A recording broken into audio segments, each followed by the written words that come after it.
Mga kapuso, magwi-weekend na at isang Christmas village ang pwede nating pasyalan sa Baguio City. Tunghayan yan sa live report ni Claire Lacanilaw ng GMA Regional TV 1 North Central Luzon.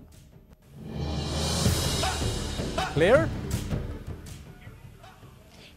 Christmas is in the air na nga dito matapos buksan sa publiko ang isang Christmas village sa isang hotel sa Baguio City.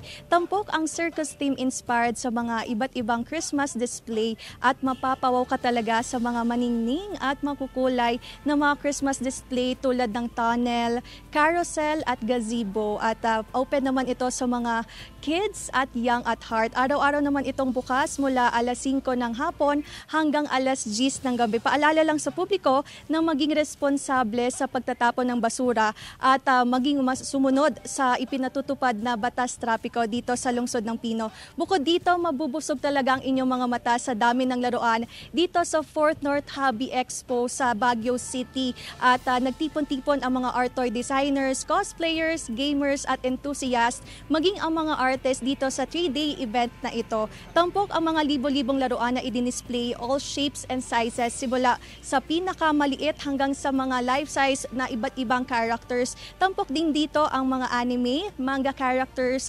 superhero, mga robots at cartoon characters. At yan muna ang latest dito sa Baguio City. Chris. Maraming salamat, Claire Lacanilaw ng GMA Regional TV 1 North Central Luzon.